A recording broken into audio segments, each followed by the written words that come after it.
Hey, welcome back to the shed.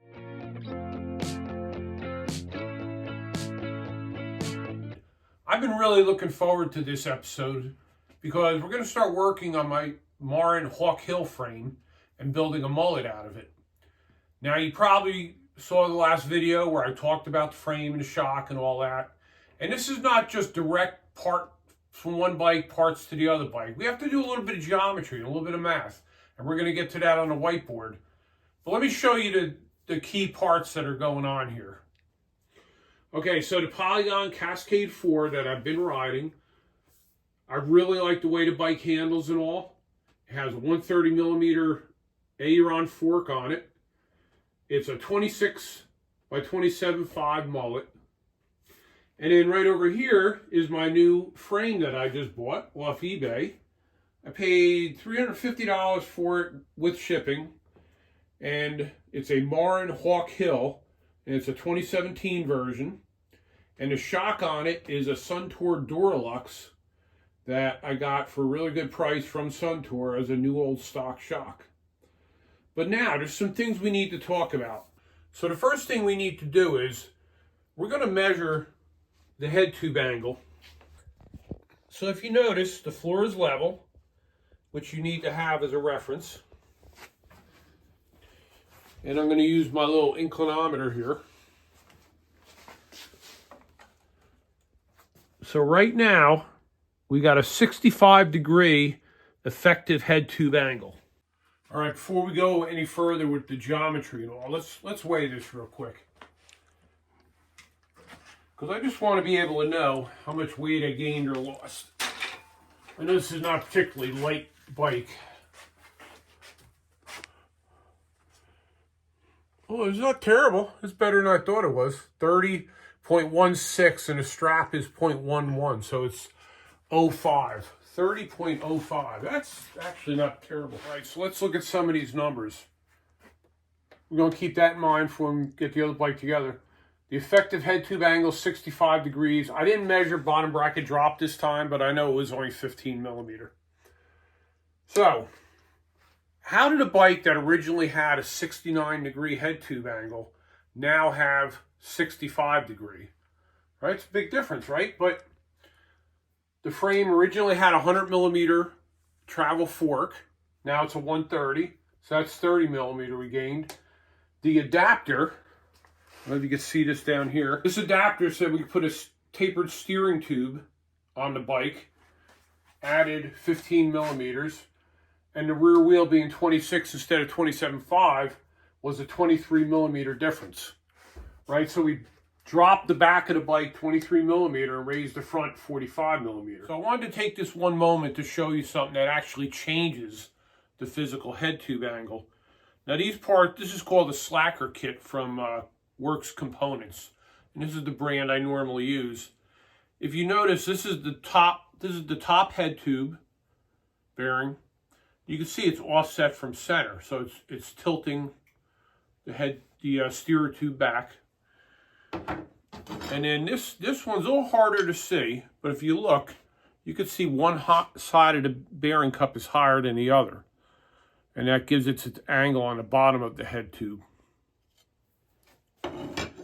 So we're going to go over to the whiteboard now, and I'm going to show you a practical demonstration of how the effective head tube angle can change.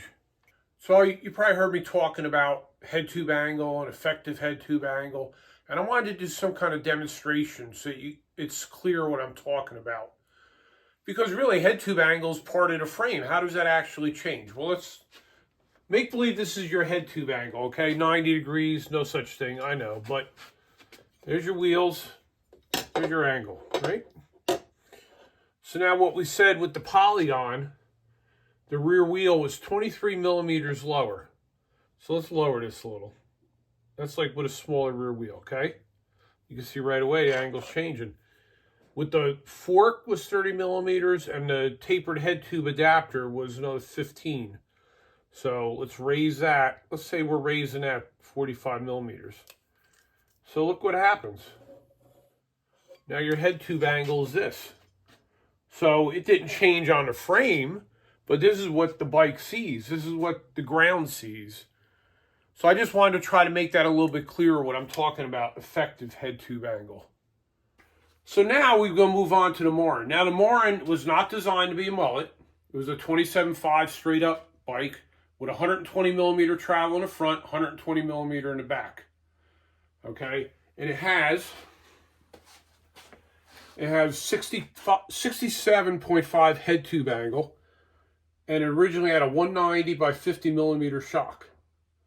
Okay, so I need to actually, because I'm putting a 26 instead of 27.5, I need to lower that rear axle.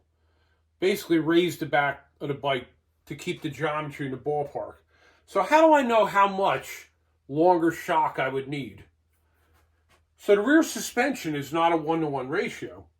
It has 120 millimeter rear wheel travel, but the shock only has 50 millimeter travel. So you would divide the shock travel into the rear wheel travel, and you come up with your ratio, 2.4 to 1. So now we know we have a 2.4 to 1 ratio in the rear suspension. So if we just put a straight up 200 millimeter shock, the difference would be 10 millimeters, and that'd be 24 millimeter. It would lower the rear suspension. It's not changing the travel, but it's lowering the rear axle closer to the ground, 24 millimeter.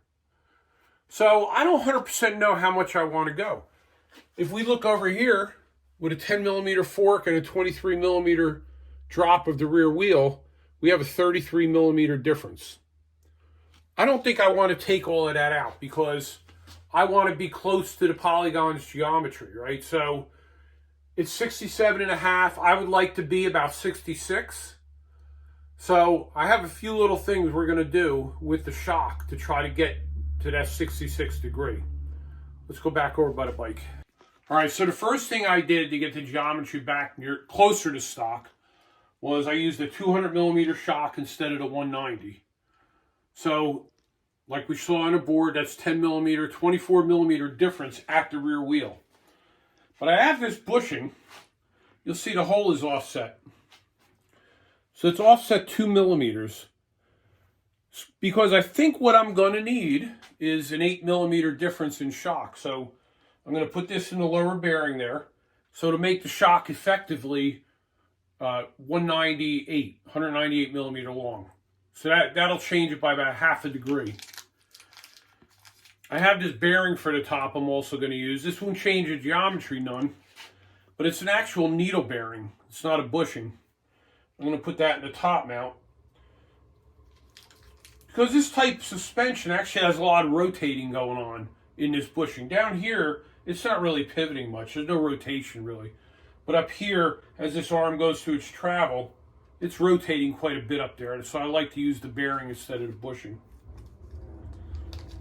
So what my plan right now is, I'm going to take apart some of the polygon. I'm not going to do this and record it all, just some basic stuff. But I'm going to put the fork on here. I'm going to leave the shock at its full 200 millimeter. And I'm going to put the fork and the wheels on here. And then we're going to measure the geometry on this bike and see where we're at. And then make a decision as to what we need to change.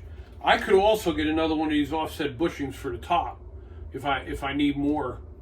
Or maybe I'll like it at the full 200. But we got to put it together and put it on the ground and see where we're at to actually know what we're going to do. So let me get to that and then we'll come back when I have it on the ground. Okay, one thing I did want to show you. You may have noticed the polygon was a quick release and the Marin frame was a through axle. So I want to show you something. Obviously I'd already loosened this a little. Pull this little cap off of these. It's a Zitto hub, but they're all basically the same.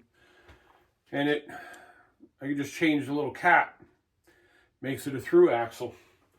Now obviously all this stuff I'm going to take apart and clean. But just for mock-up purposes.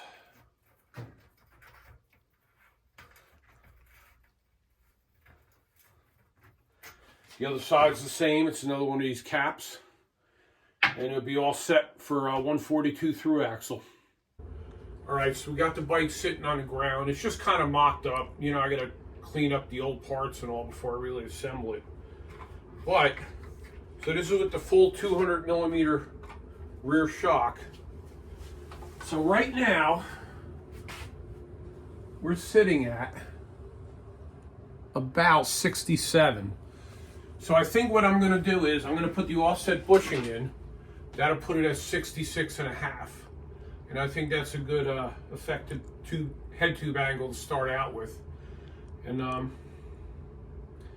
we'll go from there. So probably what I'm gonna do is I'm gonna push the bushings in and all that, and then I'm gonna come back after I clean up the parts and got some stuff together. And then we could do some final measurements and weigh the bike. All right, so the Hawk Hill's together. I have the 2mm offset bushing in the shock on the bottom there. So the shock is basically a 198mm shock. Okay, and it's a mullet like we talked about, 26, 27.5. So we're gonna measure the effective head tube angle now.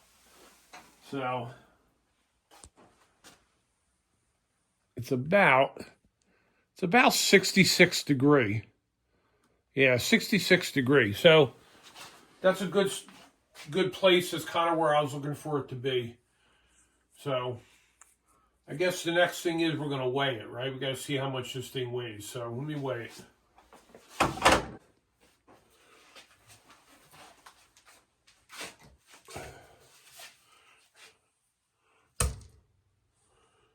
All right, so 32.67 minus 0.11 for the strap, so 56. 32.56. So 32.56 is the Marin.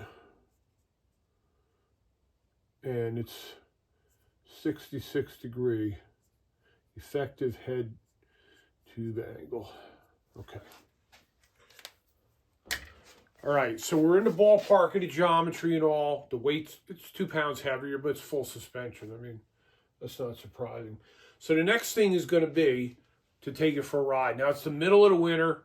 There's not a whole lot of options open right now, but there is a place that I go to that one section is kind of technical, tight turns and all that, and I'll know if the bike's going to handle the way I want it to. So next thing you're going to see is me out on that trail, and we'll talk about it then. I'm not usually on this side of the filming process. So here we are at Mercer Park. It's not exactly a hardcore place to ride, more just a lot of pedaling trails, but there are a few spots where I'm really going to know if the bike handles the way I want it to handle. So I'm going to have the GoPro on and take you with me, and we're going to do some riding. I'll give you some commentary while I'm riding, if I get the stuff out of my eye. My first tight little spot is what we call Hannah's tree, because she's run into it a few times. No problem. Not the picture of stability. Seems to fall over. Maybe we got too much trail. That rear shock works awesome though. All right, so right up here is that place that I was talking about. That's going to tell me how good the bike handles. All right, right here. Now this area, it's not particularly fast, but it gets tight up here in the trees. That's pretty good. It feels top heavy though, compared to the Polygon.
Steven. The ride on the road from that stop to here is directly downhill the entire time. Really? It's fantastic. So, Chris, how did your new bike go? How was it? It worked pretty good. I hadn't thought about what to say. It feels a little more top heavy than the other bike. I got to get used to that. It seems to turn and all well. Yeah, I could see it being nervous on downhills like the Polygon was, but it turns really well. Suspension's awesome. The rear shock works awesome. I mean, yeah, it's way more rideable as far as suspension than I really even thought it would be. So, I guess we'll have to see when we get better weather. I go to 6 Mile, do Clayton, see how it is, and after we do that, we'll come back and do another video for you. See you next time on the shed.